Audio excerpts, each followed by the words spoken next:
Hello, welcome to the Man and Market Show. I'm Charles Boyd, your host. Now, today we're seeing a fairly stable shilling.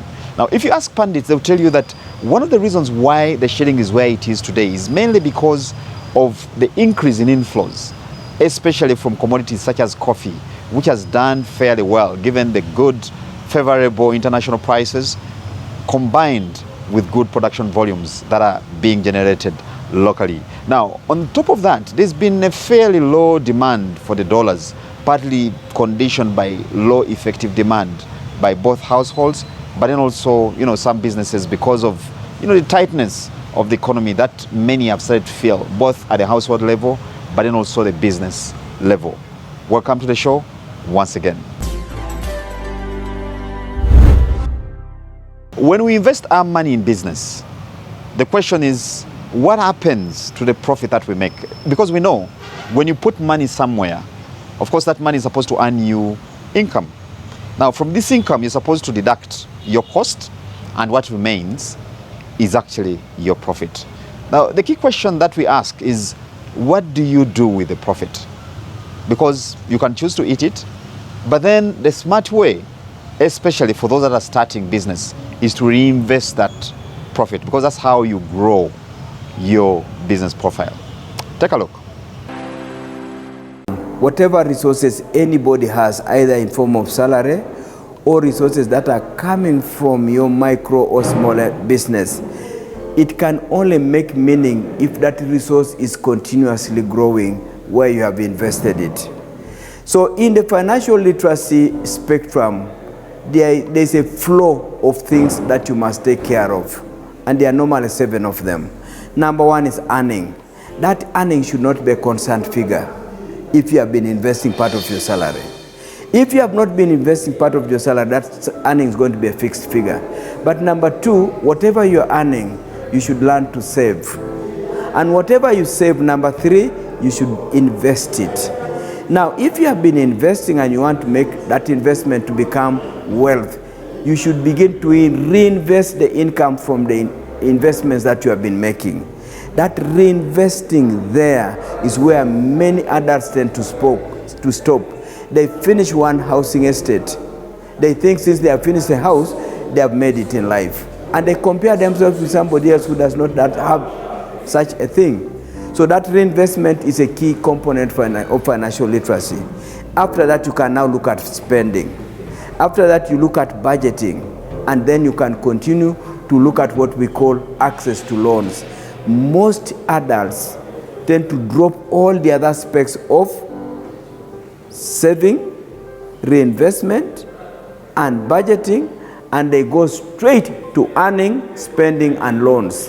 When you have got a combination of these 3, you are in a trap that is likely to tie you into a cycle of poverty. A loan will always be good right from the time you have contracted it, or it will going to be a bad loan from the time you have contracted it because of the following. Number 1, what was the purpose of that loan?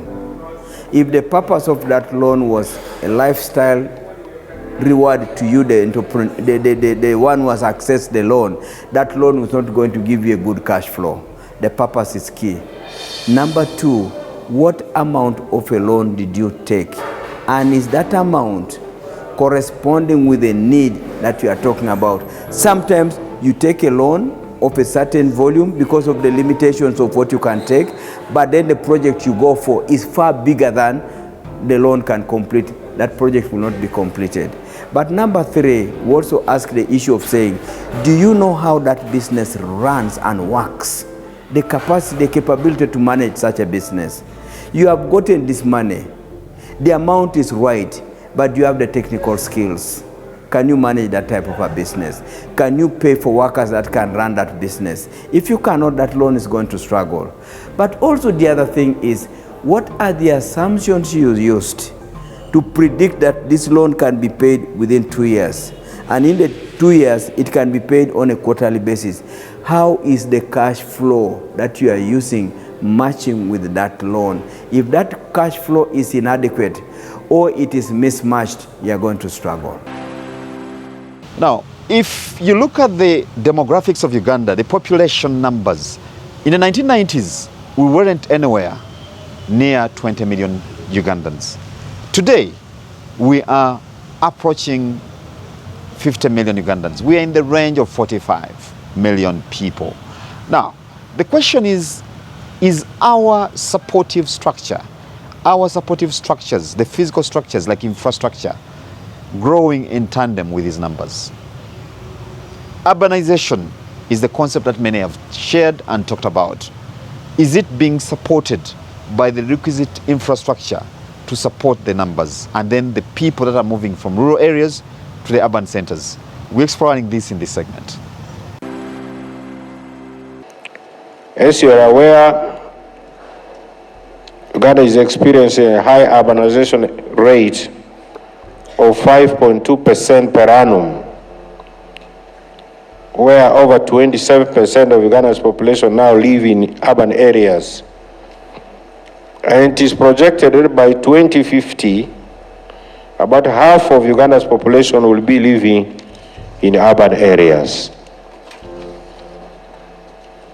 The challenges faced by our cities and urban areas are many and complex. Rapid urbanization, environmental concerns, housing crisis, disjointed planning systems, increase in the levels of urban poverty, weak urban economics, governance issues, inadequate housing, proliferation of slums, inadequate financing, as well as dilapidated infrastructure. These challenges have undermined the functionality and development of the urban areas in Uganda, and thus they are acting as deterrents to investments in these particular urban areas. Amidst the above challenges, however, it goes without saying that our urban areas are economic powerhouses for our nation. Uganda's rapid urbanization, with a rate of 27% and annual growth of 5.2%, places it among the fastest urbanizing countries globally. By 2050, it is projected that 50% of our population will be staying in these urban areas. So the growth presents challenges such as infrastructure deficits, with only 15% of the urban roads paved, and solid waste management issues, with only 40% of the waste collected. It is now very clear that urban areas continue or contribute over 70% of our GDP. Underscoring the economic significance, addressing the above challenges requires a lot of concerted effort from all stakeholders and development partners. Key interventions is the Uganda Support to Municipal Infrastructure Development, which is USMID program, which focuses on enhancing urban infrastructure, sustainable development, socio-economic transformation, and improved physical planning, urban planning for resilient growth. So far, these funding have done us well.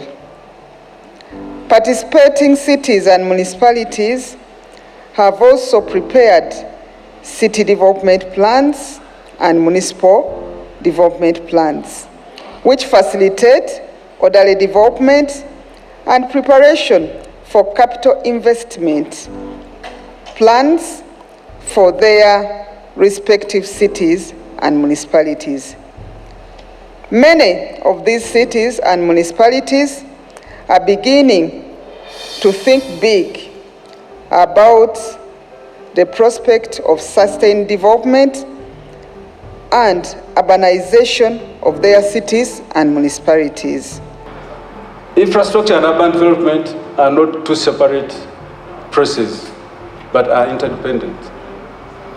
So you can't talk about urban development as a separate entity and then infrastructure. They are interdependent. How? Urbanization requires infrastructure. Okay? You can't say a city or a place is urban unless there's infrastructure, isn't it? So urbanization requires infrastructure, and infrastructure enables and supports urbanization. Okay? So infrastructure is the driver of urbanization. Economic growth is based on infrastructure, improved quality of life, and increased accessibility. We enjoy our cities when we got very good infrastructure to either walk on or to work on, to be mobile on. Then urbanization impacts infrastructure. Okay? As more and more people come into the cities, they need more roads, they need more transportation, they need more shops, they need hospitals, and so on. So that's why the two are impacted. You build roads, people come in, they impact on the roads, and then you go to build more. So they interdependent. There's a very positive relationship between the state of infrastructure and the competitiveness. So if you do infrastructure in your city, automatically the city will become competitive, meaning that you will have a sound economy, you'll have more revenue as managers, and so on and so forth. So working on infrastructure directly increases your competitiveness as a city. Urbanization is good, but the rate at which you are urbanizing must be matched by the rate at which you are providing services and infrastructure. That's where we have a problem. Many people are coming to the cities, but we are not in position to equate that to the infrastructure and other things. So some other statistics there. Daytime population in the cities is 12% of the total population of our country. Now, interesting there is that Kampala, we have about 12% of population in urban, but Kampala takes up 45%. In other words, the urban population in Uganda, about 50% of it lives here in Kampala. So just 50% is scattered in the others. That's a very interesting statistic if you think about it very well.